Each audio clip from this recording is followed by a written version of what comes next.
Salam alaikum. Dans cette nouvelle vidéo, on va voir le devoir numéro 1 avec devoir numéro 2 avec le premier exercice. Dans cet exercice, on nous donne un atome à plusieurs électrons. Dans la configuration fondamentale et la configuration de l'état excité sont données comme suit. Une petite remarque, cet exemple n'est pas vraiment réel. C'est simplement un exemple pour s'exercer, c'est tout. On vous demande dans cet exercice de trouver les termes spectraux de l'état fondamental et l'état excité. On commence tout d'abord par l'état fondamental. Si on voit la configuration fondamentale, on va remarquer que la dernière couche, ou bien ce couche, c'est 4p, contient 2 électrons. Ces 2 électrons, ce sont des électrons équivalents. Ça veut dire qu'ils ont le même L et le même N. Ces électrons se trouvent sur la sous-couche P. Maintenant, pour trouver le moment orbital du premier électron et du deuxième électron, c'est L1 et L2. Puis ce sont des électrons équivalents, forcément, ils ont le même L et c'est égal à 1 parce que ils se trouvent sur la couche P. Maintenant, pour leur spin, un électron, son spin est égal à 1,5. Donc, S1, c'est 1,5 et S2, c'est 1,5. Maintenant, il faut chercher L, moment orbital et moment de spin de l'atome.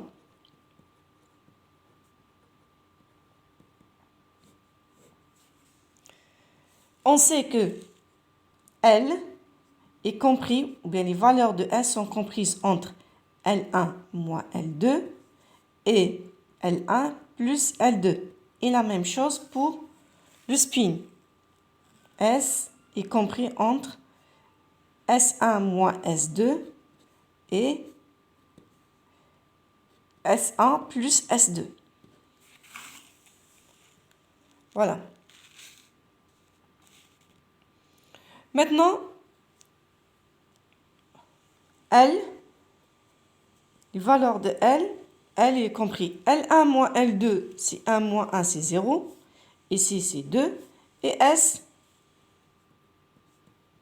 S1 moins S2, c'est 1,5 moins 1,5, c'est 0. Et ça, c'est 1. Donc, les valeurs possibles de L peut prendre les valeurs 0, 1 et 2.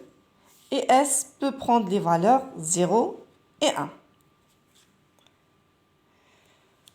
Maintenant, regardez bien, nous avons un spin qui est nul, spin nul, et un spin égal à 1.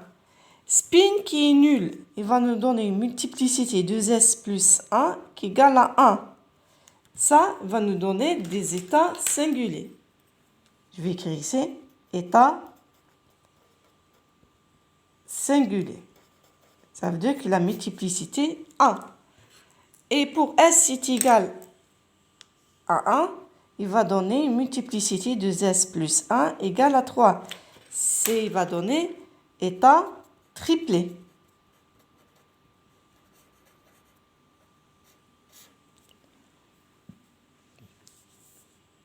Voilà. Maintenant, on commence par les états singuliers. Alors, on va chercher des couples LS possibles. L, c'est 0. 0. S, c'est 0 toujours. 1, 0. Et 2, 0. Pour l'état triplé, les couples LS, 0, 1, 1, 1 et 2, 1. Pardon. Maintenant, on va voir quels sont les états possibles pour chaque couple. Pour 0, 0, pour connaître l'état, il faut voir la valeur de L. L est égal à 0, on est dans l'état S. L est égal à 1, c'est l'état P. L est égal à 2, c'est l'état 2. Maintenant, la multiplicité, c'est un spin nul. La multiplicité 1, c'est 1 partout. Maintenant, si on prend en considération l'interaction spin-orbite, ça veut dire qu'on doit chercher la valeur de G, le moment cinétique total. Les valeurs sont comprises entre L moins S et L plus S. Dans le cas de spin nul, c'est pas la peine de faire le calcul puisque le spin est nul. Alors les valeurs de G sont directement 0, 1 et 2. Maintenant, on passe à l'état triplé. Pour le premier couple, on a L égale à 0, c'est l'état S. L est égal à 1, c'est l'état P. Et L est égal à 2, c'est l'état D. La multiplicité, c'est 3, triplé. Pour l'état S, on a 0, 1. G, c'est directement, c'est 1. Maintenant, pour l'état P, on a 1 et 1. Donc, 1 moins 1, c'est 0. Et 1 plus 1, c'est 2. Donc, les valeurs de G possibles sont 0, 1, 2. Pour D, on a 2 et 1. 2 moins 1, c'est 1. 2 plus 1, c'est 3. Donc, 1, 2, 3. Donc, les états,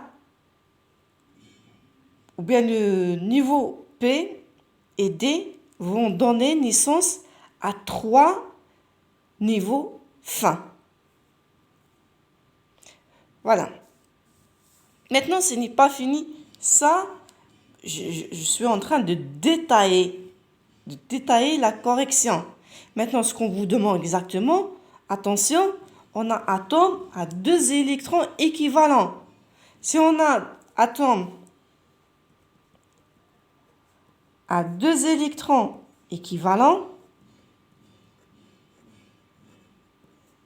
attention, il faut vérifier le principe de Pauli. Donc, principe de Pauli. Pour le vérifier, on doit avoir la somme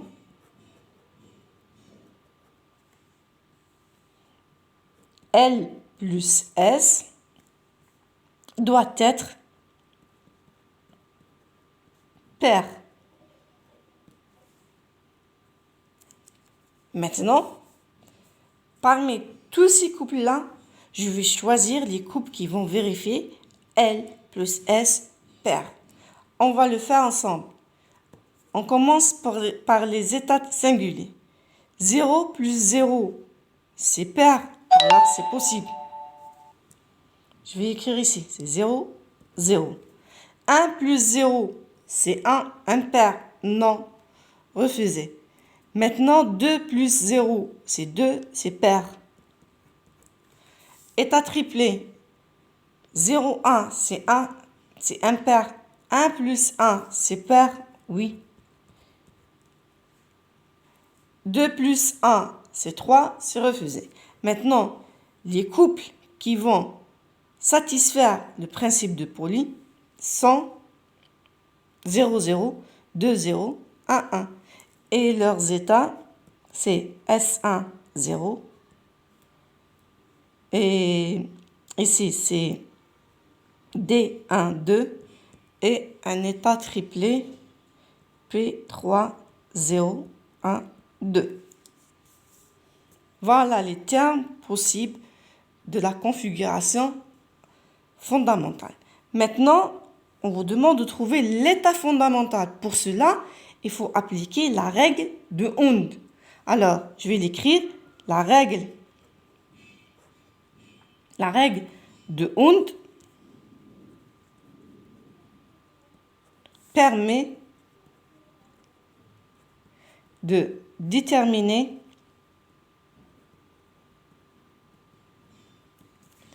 l'état fondamental.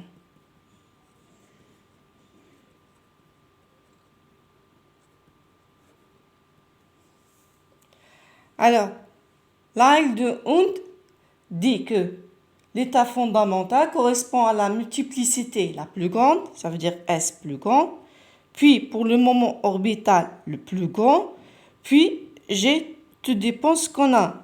Si la sous-couche, la dernière couche, elle est plus que la moitié remplie, c'est G max. Si elle est moins que la moitié remplie, c'est G min. Dans notre cas, on a P contient 2 électrons. C'est moins que la moitié, donc on va choisir J min. Alors, on va regarder parmi les étoiles qu'on a, on a pi qui possède la multiplicité la plus grande. Alors, on a c'est l'état 3 pi. Maintenant, pour G, on va choisir G min. Alors, c'est 0. Voilà l'état, comment on trouve l'état fondamental à partir de la règle de Hund. Pour cette vidéo, on s'arrête là. Et dans la prochaine vidéo, on va continuer avec l'état excité.